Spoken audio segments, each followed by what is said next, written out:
Hello and welcome to our SIMBRAND marketing strategy presentation, Seminar Group 4, Team Orange. Team strategy, STP analysis, segmentation. Due to the market outlook, our primary market is within the European and Asian markets. While operating on SIMBRAND, we noticed that each segment in the different market favours different products. While there are some similarities over certain areas, this is seen as both Asian and the European market uniformly hold the same opinion on battery life across the four different segments and have a high difference in opinion in the design. For example, the low-end Asian market favours classic designs while the European market prefer the sporty design instead. Targeting. The targeting process depended greatly on the market outlook. In the first 3 rounds, we put more emphasis on the high-end market, and as the rounds proceeded further, and due to the changes in the market outlook, we changed our focus to the low-end market. Given the abnormally high efficiency in promoting with the specialist stores distribution channel, earlier products were made in mind to specifically target the company segment in order to yield high returns with a comparably low investment in channel distribution. Positioning. Market positioning is defined as the process of creating an image for a product or service in the minds of target customers. Positioning is based on a customer's perceptions and how they view the product as well as the brand, and this was a key aspect for us. For each round, our aim was to position our product in the minds of the consumers. As we decided to target high-end market segments in Europe, in the second round, we tried to position our product as high-end, sophisticated mobile phones that were built with efficiency and luxury in mind. The features that we incorporated were done in order to position our products as luxurious as possible, as well as appealing and attractive to consumers. In round 4 and 5, as we were focusing on low-end households, where features would change accordingly as we position the product in the minds of the consumers as affordable yet functional mobile phones that incorporated great functionality and battery life.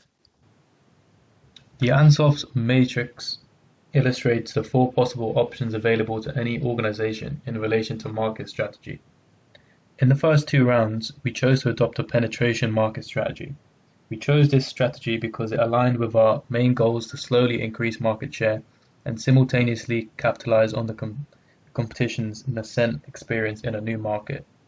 In round 3, we adopted a riskier product development strategy because market conditions accommodated innovative products and product line costs were significantly lower than in previous rounds. We increased our total product line to 6 cell phones, introducing 3 new innovative models. This decision was risky because it could have resulted in market cannibalization. However, the risky tactics paid off, and our share price increased to 114.88 euros, which meant that we won round 3. Okay, key decisions. Pricing.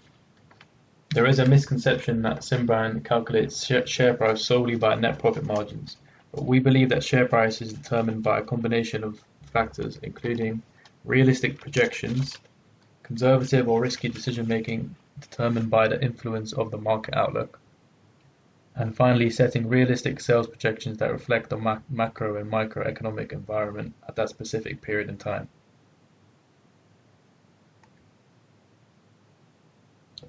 We spent 5,500 euros on R&D in round 1. In round 2, we spent 7,000 euros.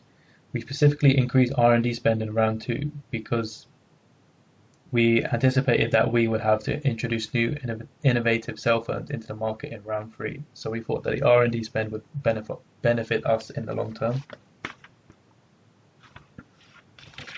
Key decisions, part 3. Coming into round 4, we acknowledged that the market was shifting towards the Asian household sector. We decided to switch to a value-based pricing strategy, attempting to maintain a low price while at the same time providing the specifications to attract the Asian household market, like, for example, high battery life. In addition to this, we switched high-end targeted products with an avant-garde design and changed the design to a classic design, which was favored by low-end segments in Asia. Finally, we drastically lowered prices from 399 euros to 199 euros. This was primarily because of the increased level of price sensitivity experienced in Asia.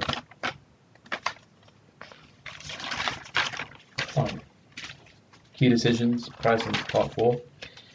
The objective for round 1 was to keep expenses down, especially within areas such as advertising and channel distribution, while at the same time generating more revenue and a greater net profit margin than the competition. In response to changing market conditions, we introduced 3 new products into the market, all with extremely high levels of performance and functionality with premium displays and extra memory.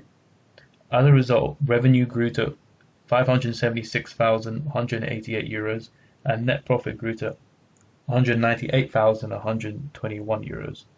In conclusion, overall presence in key market segments grew. For example, we became market leaders in all Asian market segments, including households with a lead of 36.63%, high-end households with 35.92%, companies with a market share of 38.84%, and high-end companies with a market share of 35.33%.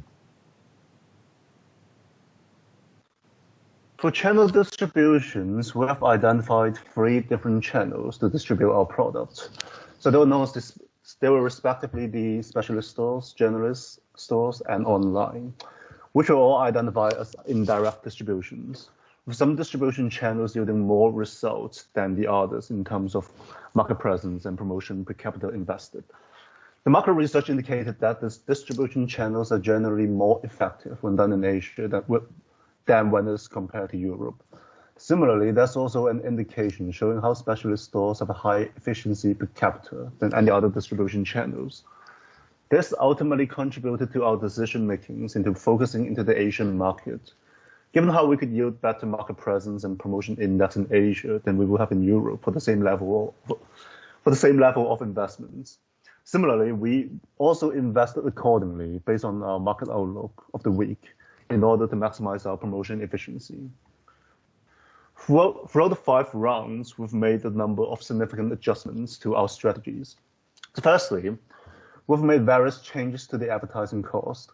That was due to the first 2 rounds where we've made a mistake of investing disproportionately and invested more into the product of higher profit margins, while neglected the other products.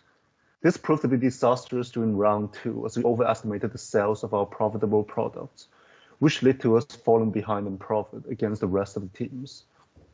We have managed to rectify our mistake in round 2 by increasing the advertising across the board, while keeping the focus onto the product we wanted to sell.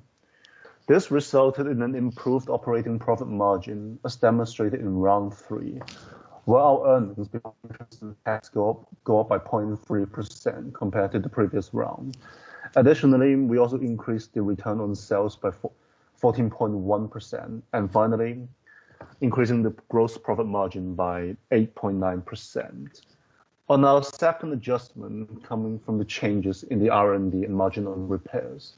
Initially, we aimed to put a regular size budget onto the R&D investments. Given how we aim to focus on the high-end market, having invested in the R&D will allow us to push out superior products for a far cheaper price than our competitors, thus creating an experienced cost curve. However, the things changed in round 3 as the information and added efficiency we received from the initial round began to halt. As market outlook indicated, the R&D investment are no longer efficient. Therefore, we've decided to reduce the spending from the original 9,000 down to 4,000, and we effectively cut our overhead costs and allow an opportunity for ourselves to divert those spendings into other more important matters. During the 4th and final rounds, we've gradually increased our repair cost margin and repair cost sales in Europe. This is largely due to the repair sales in Europe had a far more growth potential compared to the stagnated repair market in Asia. And finally, we've made adjustments to product specifications.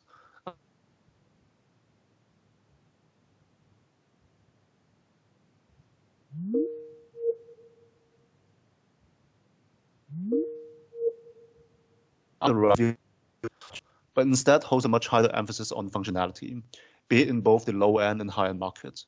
Therefore, after round 2, we've made amends to cut budget with the battery performance of the products, and instead you focus on other spectrum of the product that would make it more favorable to our customers. Porter's Five Forces Competitive Analysis.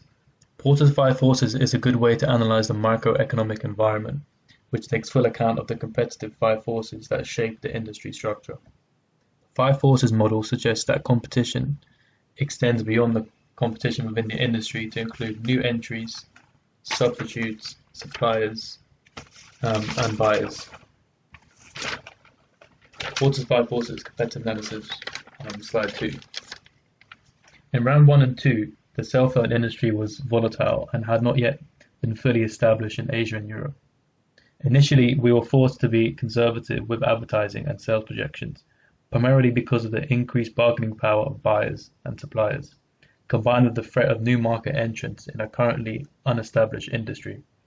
However, in round 3, 4 and 5, as a result of all of our competitors and ourselves growing in brand identity, the market in Asia and Europe had become fully established, subsequently allowing us to take more financial risks as economies of scale and barriers to market entry continue to increase rapidly.